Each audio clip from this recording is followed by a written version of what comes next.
E Giovana, você estudou aqui em Senador, Sim. como foi a tua trajetória estudando? Porque a gente sabe que em Senador, muita gente que quando, tipo, faz o fundamental, o ensino médio aqui em Senador, que vai para outra cidade fazer faculdade, se depara com uma realidade muito diferente. E é bastante comum a pessoa falar: Nossa, eu nunca vi isso em sala de aula. Uhum. Eu nunca tive a oportunidade de estudar isso, porque a gente sabe da realidade Sim. de Senador. Nós temos bons professores, temos, mas tem aquelas falhas. E como foi para você lidar com isso?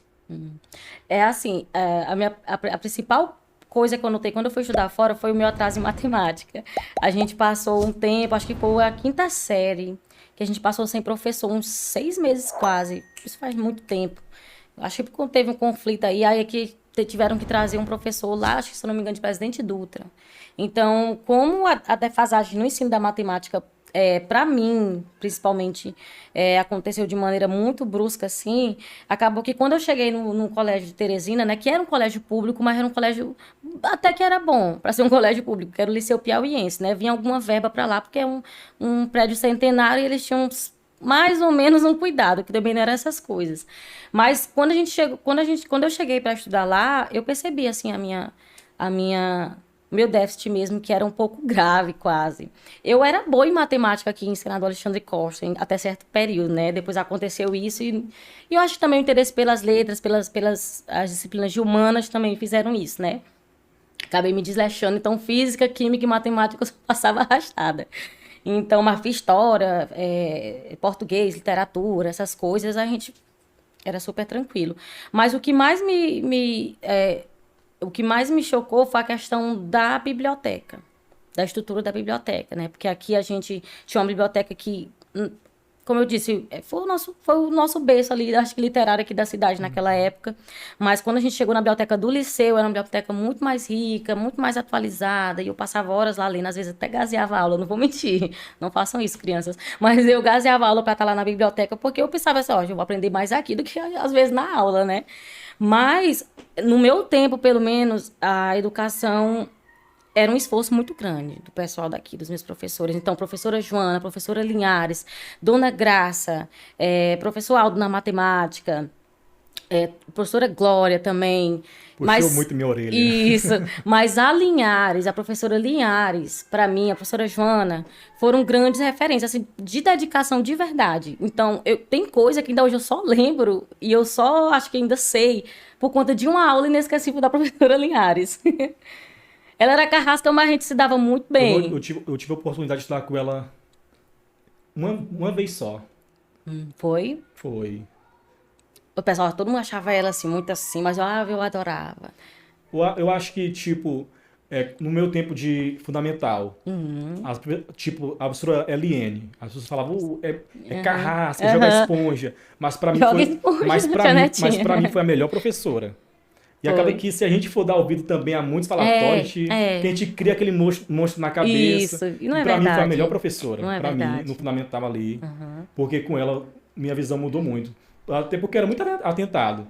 Era. E a forma que ela me tratava, a forma que ela me tratava, na minha cabeça eu falava, então eu não posso decepcionar ela, porque ela acredita em mim, Isso. ela me trata de forma diferente. Isso. E eu aprendi muito com isso, até para quem faz licenciatura. Uhum. Porque o professor ele tem que saber lidar com o aluno, porque o professor ele pode ou matar o aluno ou dar vida para ele. Com Dependendo certeza. da forma que ele trata ou fala com o aluno. E você, como psicóloga, deve saber muito bem Sim, disso. porque assim, as pessoas pensam às vezes que o aluno problema, né? Ele vai ser.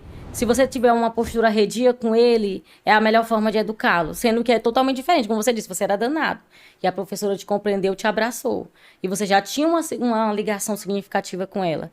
Então, eu até falei isso na palestra ontem. É um erro você dizer que as pessoas aprendem pelo sofrimento. Isso é uma mentira grave.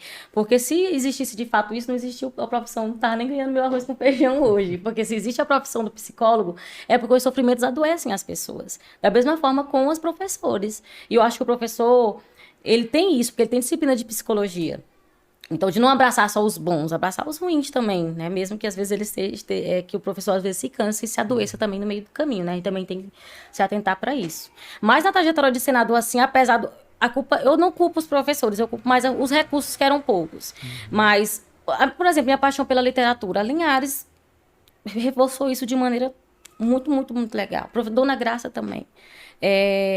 A irmã Lúcia também, que me deu aula na creche. Eu lembro de aula da irmã Lúcia na creche. Olha aí. Sabe? Então, é uma coisa antiga. Então, eu não culpo os professores, eu culpo o sistema mesmo, né? Educacional.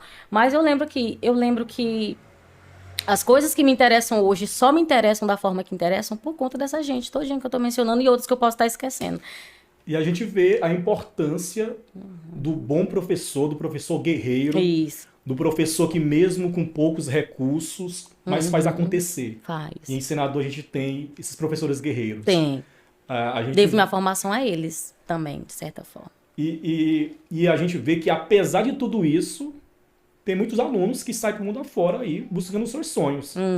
Vão fazer faculdade, correm atrás e quando voltam, sempre tem aquele sentimento de gratidão pelos professores que fizeram parte dessa história. Sim, sim. Isso é muito importante.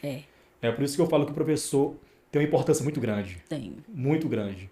E se o professor não souber tratar o aluno na sala de aula, ele pode aí arruinar, né? Pode cortar as asas do aluno. E a gente estava aqui conversando no início, né? Questão que eu falei lá da instituição que eu estava estudando.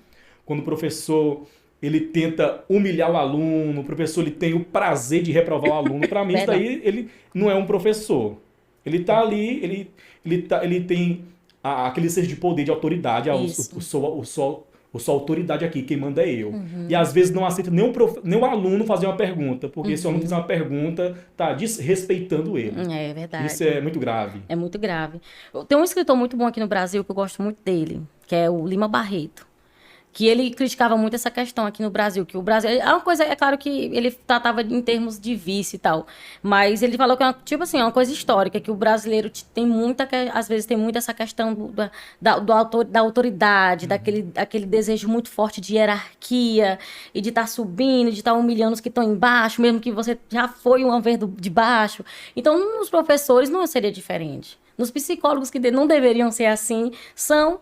Então, esse vício de hierarquia acomete todas as profissões, principalmente aqui no Brasil, porque a gente tem uma herança escravagista e não tem jeito para isso não ser bem mais acentuado do que em países que não têm essa herança, né?